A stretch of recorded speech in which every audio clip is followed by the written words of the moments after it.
What is up, homies? I haven't done a video like this for quite some time. Brr, brr, brr, brr. Recently, I don't know about how recently, but um, I did a succession of videos, uploaded like 3 of them in a row. I think that was Friday.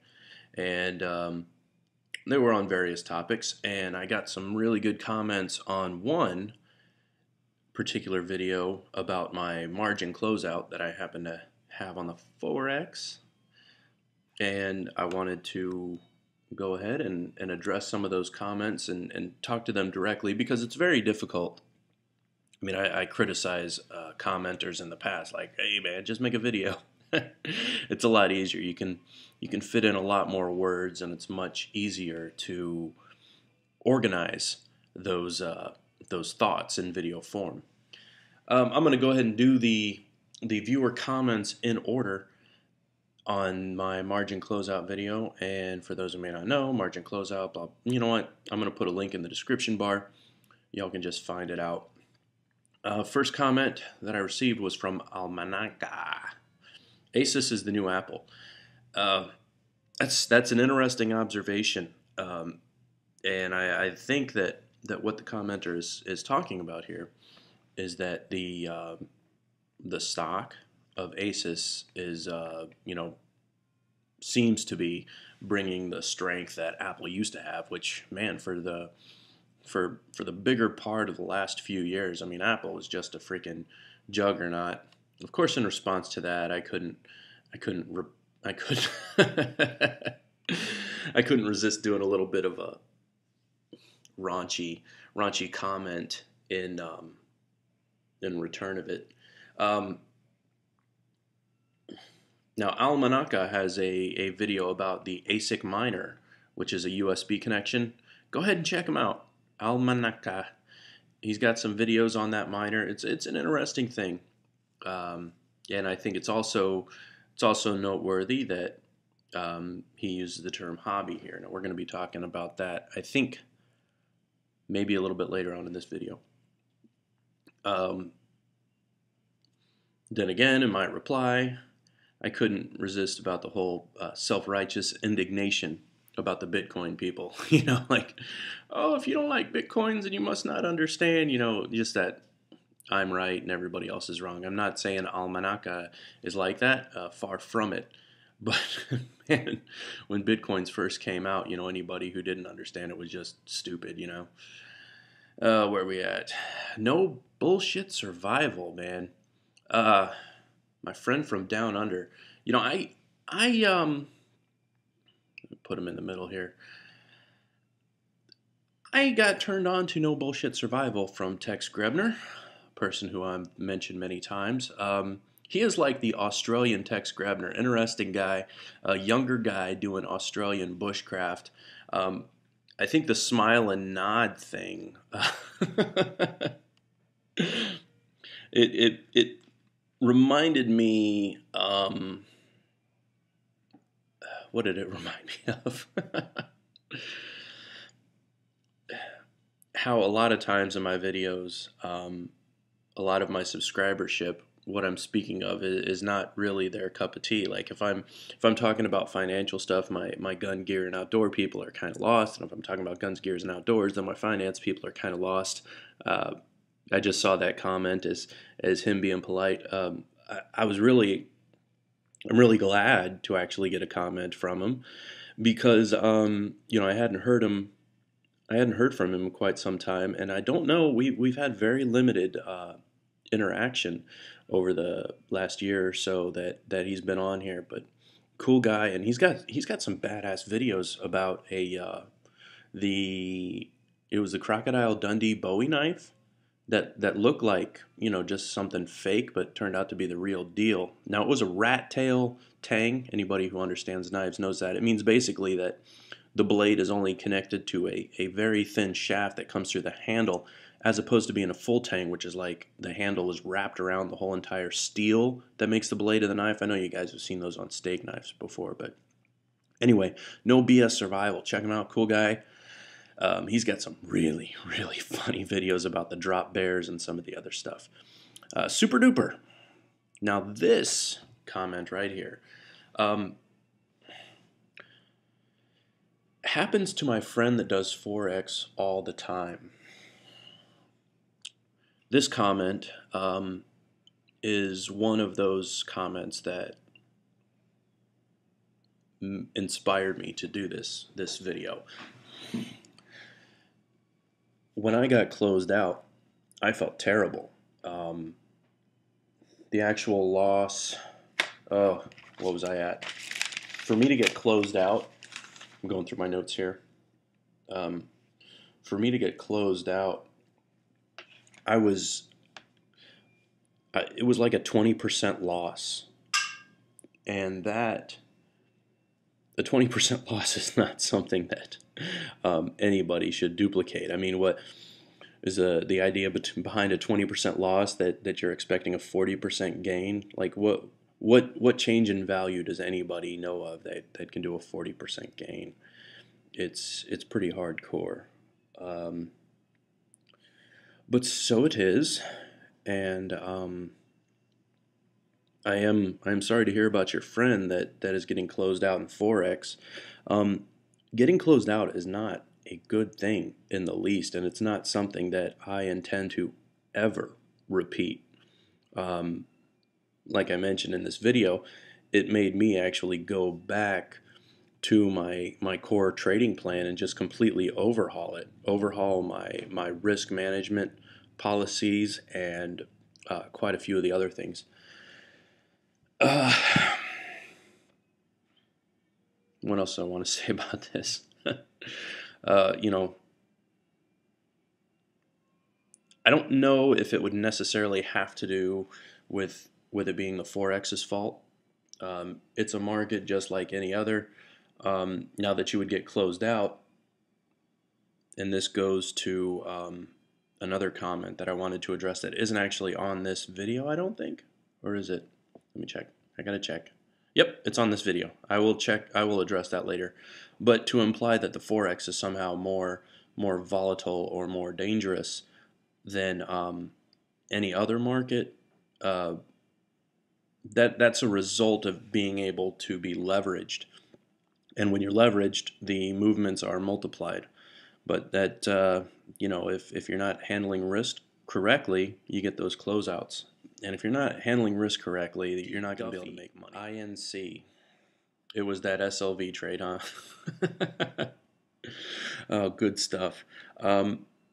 This is in, for those of you who have been following the channel, I've been picking on Josh Galt, which is the Josh Galt channel, about his SLV trade and him being below his stop. D. Duffy is being clever enough to point out that I was guilty. It seems like I was guilty of what it is that I'm criticizing Josh of, and I'll tell you what, guilty as charged. No, it wasn't. It wasn't an SLV trade, and I'm no longer going to share directly what the trades are that I'm being involved in. I'll be more than happy to tell you the percentage of moves and stuff like that, but I don't want to have anything appear to be an endorsement of a particular product, because I don't feel obligated to take on the stress of giving a person financial advice and being wrong. And especially, you know, you don't need to be taking advice from a person who just had a margin closeout, which brings us right next to the DJ Grooveline comment. If you had $10,000 to invest, what would you do? Well, building off of what I said last time, I'm only going to risk 1% of that $10,000 per trade. So what I'm going to be doing is looking for a trade that I'm not risking more than $100 on. So I mean, make of that what you will. You have a time frame that you want to be able to work within. You want to make sure that whatever it is that you are investing in can pay you back $200 but I'm not going to risk more than $100 in the trade. Uh, Obviously, this comment is in the thing of oh, buy 10 grand of this certain stock. I'm gonna say far from it.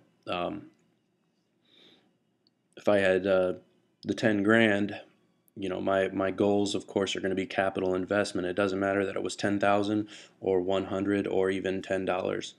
The point is to live to trade another day. And I'm still around, even though, like I said, with that hedge, allowed me to continue to stay alive, even my stupidity notwithstanding. So I hope that answers that.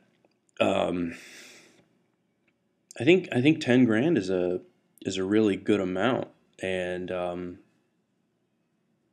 there's no, in my experience, there's no magical thing to where you can give a person $10,000 and have them give you that payoff. Now, if you want it, 10 grand is an amount that allows you to participate in a managed uh, group. So you could do that. You could search managed futures, managed forex, managed stock trading, and give them your 10 grand, and they'll show you the risk, and you can risk your 1% for them to hopefully pay you back 5%. But man, be careful. Like I said, be careful. But what I would personally do with the 10K is I would have that 10K in my balance, and I would be doing pretty much the same thing that I'm doing at the moment. Hope that answers the question. Now, the reason why I made this video in the first place. New Jersey all the way 2010. Right? I need you to explain to me, how is it worth it to conduct trading stock when you can get the carpet yanked out from under you? Well, I have not lost any position in precious metals unless I sell now. Understand, you and I are not in control of the market when we should buy or sell. Holding physical precious metals, you can buy in and sit on it until you feel there is value to sell if you can wait longer. Gold and silver can hit zero and I will be okay until I sell. That is a good comment, and I wasn't really sure how to take this comment at first because, um, again, being it's in text form, I mean, is New Jersey all the way being cynical, facetious, or whatever? But I am going to take the benefit of the doubt for him or her because I'm a direct person, and I appreciate it when the people who communicate with me are direct. So I will treat your comment um, as it is if it is direct. The reason why, for me, it is worth conducting stock trading is because of the payoff and the liquidity. Okay, I personally have precious metals. If you've seen some of my other videos, I own them. But my point on precious metals is I do not sell them. I don't. A good comment that I got a while back is, precious metals is an investment for your children or your grandchildren. It's not for me. It's not my short turnover device. Never was. Not even from the beginning. Even when silver was at $50 an ounce, I didn't consider cashing in my Eagles. I just keep them. I like them and I keep them. And it's a policy that my parents instilled in me when I was young, and they started me with the coins, and they said, listen, if you're ever in the position where you need money and you consider to sell these things, talk to us first, and you can sell them to us, and that way it stays in the family, so on and so forth. So it's a core family wealth thing, almost a trust, if you will. But now let's say I was a coin trader and I was willing to trade ounces of physical. The liquidity of doing paper trading and stock trading, when I say paper trading, I mean like, digital digital stocks and stuff like that is just higher. When the value moves quick, I can react quick.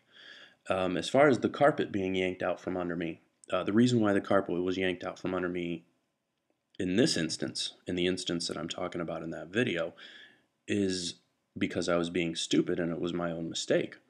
Um, what is the difference between having the carpet yanked out from under you and if you bought an ounce of silver at $50, now all of a sudden this item that you have is worth 17.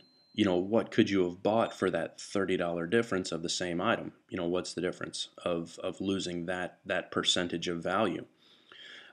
Obviously, there's a time preference difference because my time preference of stock trading is going to be higher. And as far as understanding that you and I are not in control of the market, I definitely get that. However, I put up my bid, and if somebody fills my order, then my order is filled, whether I'm buying or selling. Now, the idea of my stock trading is to make money for a living. So, I can't have it within my time preference. I can't be able to have a position hit zero and just wait until it comes back. It just doesn't work that way. I'm looking to hit capital gains from a changing of value. Now, if I wasn't levered up, the particular vehicle that I was using in the case of this margin closeout is completely unlikely to hit zero. You would have to have two economies of two sovereign nations, one of which is the second largest economy in the world, and the other one is like number 5, have to utterly implode in order for the particular vehicle I was talking about hit zero. So hopefully that answers. But it's a good comment, and I appreciate it, and I appreciate all the viewers and all the comments, and we'll talk to y'all later.